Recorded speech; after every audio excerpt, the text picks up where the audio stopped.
Today I'm going to be sharing with you my 2-week body update on my fitness journey.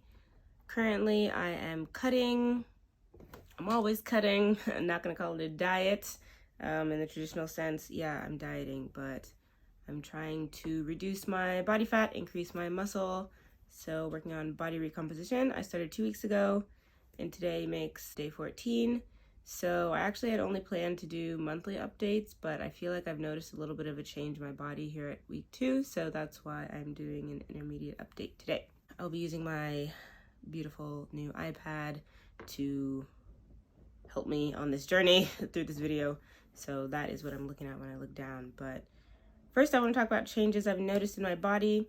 So I took an initial video when I first started, my first day of working out that morning, before I worked out, obviously. And then I took new videos today. So this will be a 2-week difference in my body. I know most people are gonna be like, you already look fine. I don't know what's happening. You know, we all have our preferences. My body fat percentage is very high. It's over 30%. And although I am not overweight or obese, aesthetically, I'd like to reduce my body fat percentage. So that is my main goal, my main fitness goal. And so, yeah, I've got abs, but like 31% body fat is a lot of fat. So we're working on that. I just guess I've been genetically gifted and I store fat in like aesthetically pleasing places, which means not on the abdomen. But anyways, yeah, don't let the abs fool you. I got a long way to go. So yeah, this is week 1 and look pretty good, obviously. But so I noticed today, I took new pictures today. I feel like there's a little bit more, there's small changes happening, very, very small. First being, so I don't know what you call the front love handles, like the ones that sit right in the front of your pelvic bone. Usually if you see them on men, it's like muscle, but for me, it's not, it's fat. Pretty sure it's fat. Yeah, I'm pretty sure it's fat. And so I don't like those. And those appear for me when I start gaining like a little bit more weight. So I've noticed that they're a little bit smaller, a teeny bit flatter, not so much indentation on one side versus the other. Yeah, it's probably not noticeable to people that are not me because I look at my body every day and I've been looking at these front love handles for many years now. So yeah, the tiny change, I think that they are a little smaller. I've noticed a teeny bit flatter. In addition, I feel like my lower abs, the bottom 2 of the 6-pack, one side is starting to become a little bit defined.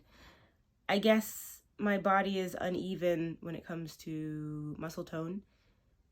And perhaps it's uneven due to, I don't know, maybe me doing my exercises is not perfectly symmetrical, but you know, we are human, this is earth, this is life, nothing is perfect, so you know, I'm not gonna sweat it. But the left side, or maybe the right side, I don't know, one of the sides is like gaining in definition while the other still looks, you know, relatively flat. So yes, I think my lower abs are coming in, which is great because I've only ever had a 4-pack, never had the fully defined 6-pack. The lower abs for me are a very, very, very difficult place to target and define. So that's exciting. Never had the lower 2 packs of the 6-pack before, so I'm looking forward to that. Okay, other than that, those are the main changes physically I've noticed. So yeah, you should be able to notice that or see those in the videos and screenshots that I showed. Number 2, my changes in weight. Okay, so I have a weight scale that supposedly it does, just like to what degree of accuracy is where I have some doubts. So it's the kind of weight scale that measures, you know, body composition. So it'll tell you your body fat percentage, the amount of muscle you have, like water, bone density, pretty much, you know, full body scan every time you use it. So it measures with the little plates on the bottom.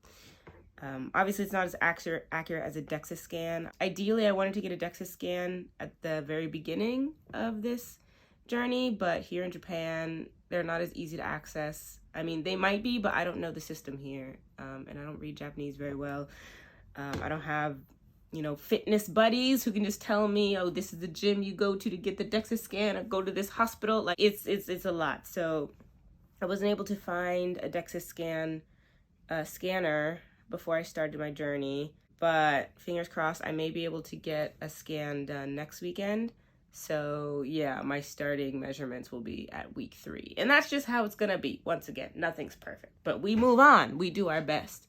So all I have is my not so trusty weight scale in my house that I've been using. And so I will show you, I am keeping a weight log, and that's not for the purpose of like recording like the weight itself to use as a metric of my progress, because I don't know if you guys are aware, weight is a very, very bad metric to use when it comes to weight loss, because the goal most people have with weight loss is fat loss. And when you're exercising, body fat percentage decreases as your muscle rate increases, and muscle weighs more than fat. So you may still be making progress towards your goal and losing fat, but the number on the scale won't be changing because you're gaining muscle simultaneously, which is heavy. So you may actually gain weight, which could be really disheartening. Anyways, I'm not gonna finish going into that. That's like a low-key rant, but basically I'm just recording my weight for data so that I can, you know, show the world one day a nice thorough example of, you know, what it looks like to lose fat realistically in real life. And most people are familiar with weight. It's easy to get, you know, your own data for weight. So I'm using myself as a guinea pig. It's just for fun, just for the purpose of data and keeping a very thorough record. So no, I'm not using this weight to mean anything to me, just kind of to help keep track. So I'm gonna switch to my iPad. Okay, so this is my weight log that I keep for myself. I plan to fill out throughout my entire cut, which at this point I have planned to last between 6 and 8 months. So like I said, we're on week 2, so I only have 1 week's worth of data. I'm going to show you oh man, I don't think I got the number. Okay, we're back. I have my spreadsheet up. So those were my values for week 1. And then let's put in the values for week 2. So I'm just going to do that now. And the reason why I have this chart is because weight fluctuations can vary pretty drastically day to day. And so it's more accurate to get an idea of how your weight is changing based on weekly averages versus daily changes.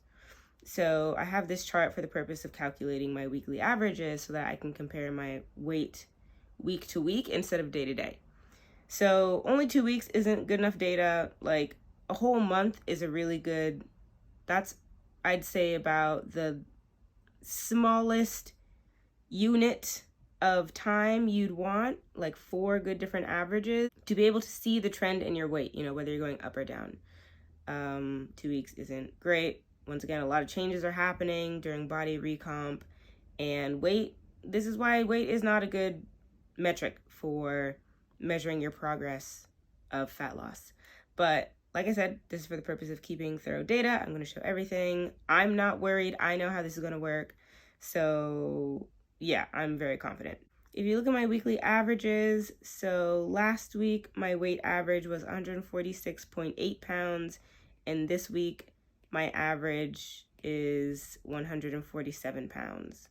So according to, you know, all of this, my weight has gone up, but as I mentioned before, I'm not worried. I know exactly how this is going to work. The overall trend will be down eventually. It's just going to take some time. So that is my weight data for the first 2 weeks. Third topic I want to talk about are the changes in the gym. So obviously for this to work, weightlifting is one of the important integral parts of my cutting routine. Changes that I've noticed. I'll tell you about what my routine is afterward, but changes I've noticed. Oh, I can tell you because I keep a gym notebook,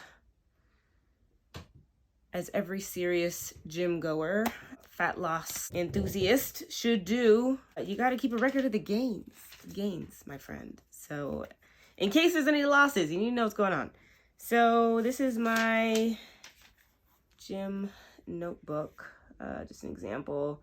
Once again, I only have 2 weeks of data, and the first week was not full because week 1 is always a struggle. So this is what's going on. Changes in the gym. I am improving quickly. And what I mean by that is every day I go to the gym, I'm able to lift a little heavier than my last day at the gym. And so my split is lower and upper body. So obviously by the time I get to the second lower body day, I'm lifting heavier than I was for lower body day 1 that week. And so that's exciting. But you know, that could be for several different reasons. One, I obviously am gaining muscle, right?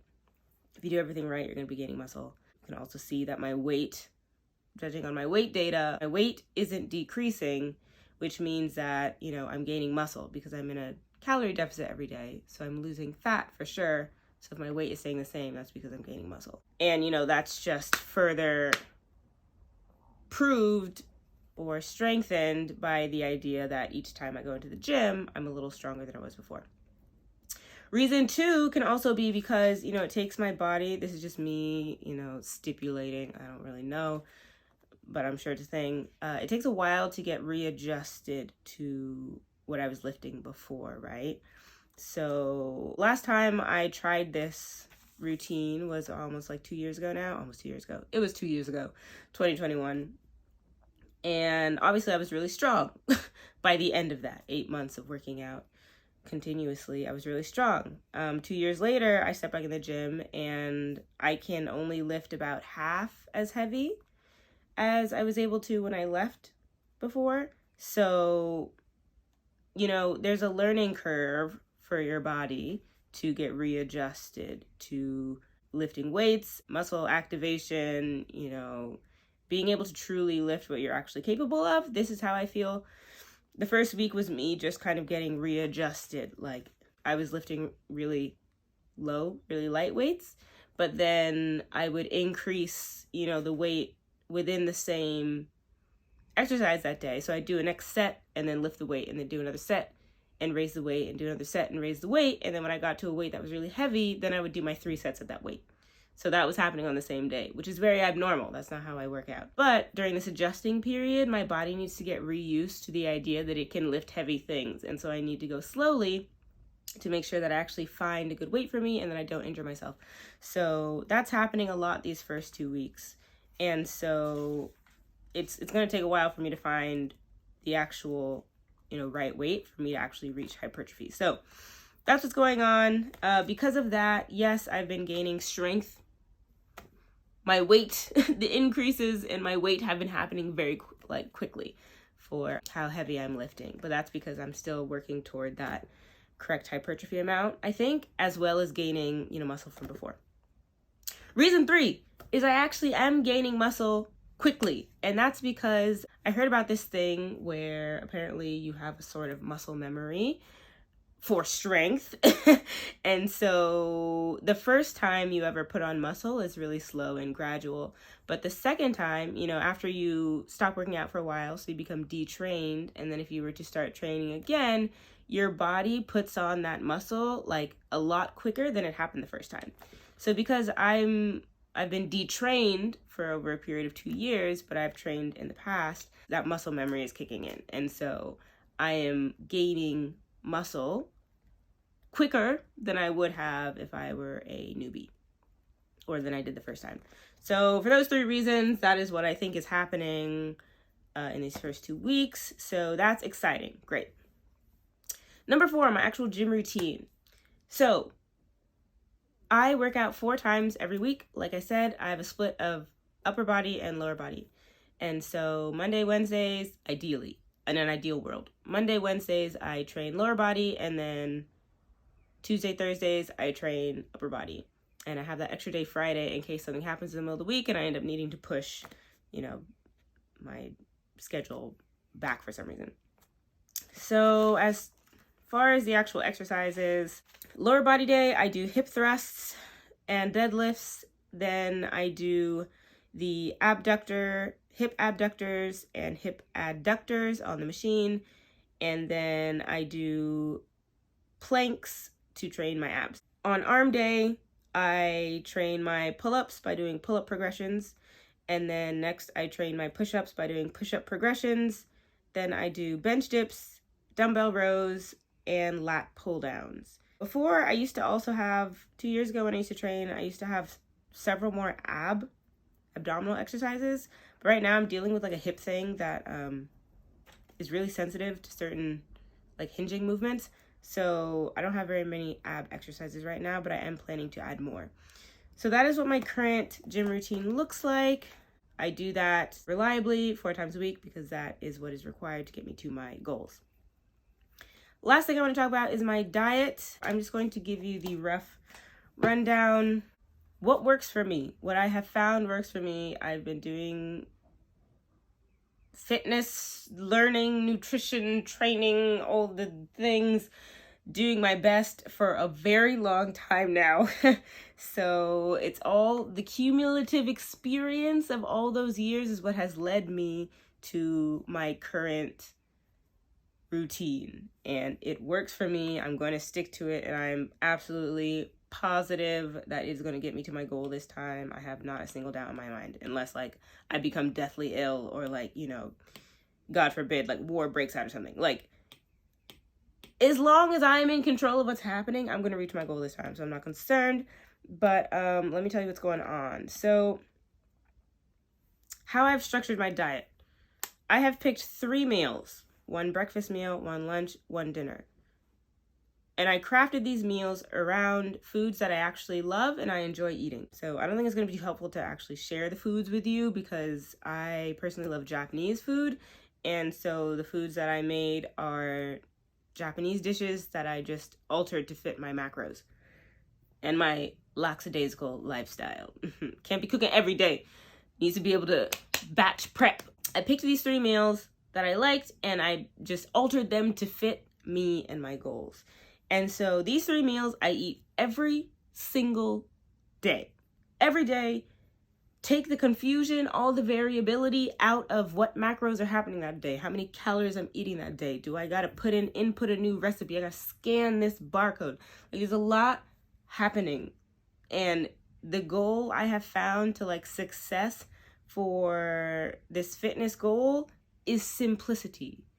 Everywhere you can possibly create it, in every stage, like chaos is able to just erupt at every single variable that exists in this whole process. So the best thing you can do is to take all of those opportunities for entropy and just silence them with simplicity. So that is what I'm doing.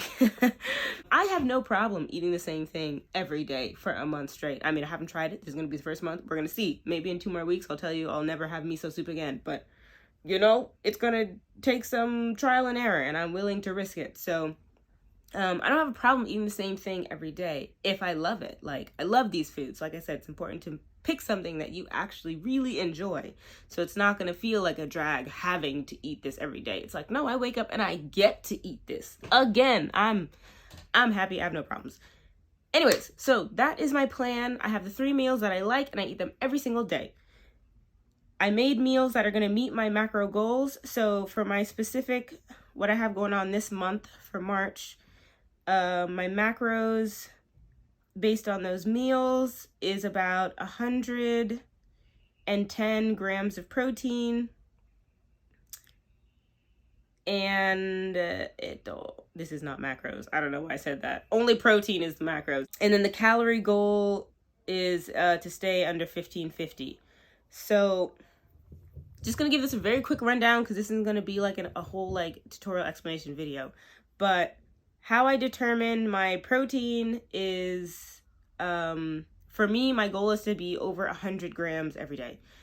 The whole like percent lean body weight and like all this was really confusing. And I know that 1 gram per pound of body weight is like entirely too much. Not that like too much in a bad way. It's just like I like literally can't achieve that on my calorie deficit because I'm not a man who can cut on 3,000 calories. So it's like physically impossible for me to get 150 grams of protein in 1,500 calories. So Like, that doesn't make sense to me. I can't do the 1 gram per pound. So what I learned in a nutrition class was like a good range to be in is 1.5 grams of protein per kilogram of body weight. And that's on the low end, and the high end would be 2 grams per kilogram of body weight. So for me, 1.5 grams, so the low end of the spectrum, would be 99 grams of protein for me. So that's like the minimum I need to hit if I want to ensure I'm not like losing my muscle on a cut. So that's why my goal is 100 grams a day. Like there's like no conversation, that's not changing. But for me personally, I like to achieve 120 grams of protein per day, like just in case. That makes me feel better. I feel like I have a nice buffer there. 100 is bare minimum. And so that is how I calculated that. For my calories, so I've learned in the last year or two that the best way to calculate your deficit is based off of TDEE, total daily energy expenditure, and you don't want to go above 20% TDEE. And so my maintenance calories is 1,800 calories. I learned this because I have a Fitbit. It tells me how many calories I burn in the day. And also there's online calculators you can use. And so using the two of those together, I've come to realize that my TDE is actually somewhere around 1,800 calories on a day I'm not working out and I'm just living like normal life. So if I take 1,800 and I picked the less aggressive amount of calorie deficit this time because, you know, have whole history of failed fat loss, and like that kind of knowledge has made me realize, you know, it's better to stay in a more conservative cut. For me personally, who I am and my past, what I've done, yeah, like 20% didn't seem like it was going to work out too well for me. Even though I want the speed of 20%, I want the actual results that like 15% would bring me, like mentally and adherence wise. So I picked 15%. Another reason I picked 15% is because, so this is calculated based on my TDEE for when I'm not working out and when I'm just like, you know, an average day, not a day on a weekend where I'm sitting in my house all day, like filming, sitting down doing nothing. It's maybe a little under 1,800 maybe. Or like just my average day where I go to lab, maybe I go to the grocery store, I don't work out, I'm not moving too much. So that means there's going to be most days in the week I'm working out, right? 4 days working out versus 3 days resting. So the majority of my days are going to be working out. So I'm going to be burning higher than that maintenance calorie count of 1,800. So if I picked a 20% deficit, then that means more days in the week than not, I'm going to be in a higher percentage cut than 20%. And the goal is to not go above 20%. Like this is research that people have shown that like 15 to 20% is a good place to be for a like successful cut. And so why would I intentionally place myself out of the 20%? Like just doing myself a disservice in the long run, which I know because of my history of like failed fitness attempts. So I chose a more conservative 15% because I know that most days I'm going to be above that due to working out and like extra days where I go out and do stuff. So most days I'm actually in more of a 15, I'm more close to 20% in a deficit after I finish filling out my MyFitnessPal log. And, you know, I check the calories that I burn the day, you know, on my Fitbit. I can see all of these things and more accurately, like, get an idea of what my calorie deficit was for the day. And usually it's around 20%, you know, not gonna lie, it's often above 20%, like 22 to 25%. But it's okay, you know, it's not like way too big. It's not like 40% or like 30%. And I'm happy on my diet. Like the issue is when your deficit is too big and then your diet is like really unsatisfactory, like that's when you end up in a bad place and you're definitely not going to achieve your goals because you're not going to be consistent. You're not going to make it the amount of time you need to reach your goals. So I'm in a good place. That's what I'm going on. And then, as I mentioned, my current diet gives me about 110 grams of protein a day. So often I'll have a protein shake at some point during the day, and that'll give me an extra 20 to 25 grams of protein. 18 to 24 grams of protein actually. And so on a day where I only consume those things, I get 131 grams of protein and about 1,500 calories, 1,440 calories. So that is what my diet is looking like. So that is my summary of my first 2 weeks of my cut on my fat loss regimen. I'm very excited to continue this journey through to the end. Like I said, I'm going for 6 weeks to finish my cut if I can do things really well. But you know, I have a bad sweet tooth. March is my birthday month. All I do is eat parfaits and sugar. So we're gonna have to figure that out, how it's going. But yeah, I will keep doing these updates probably at a monthly frequency from now on. But yeah, I hope it was helpful. Hope you enjoyed and look forward to the next one, which will be here when it's out. So click it, okay? Watch it. Bye.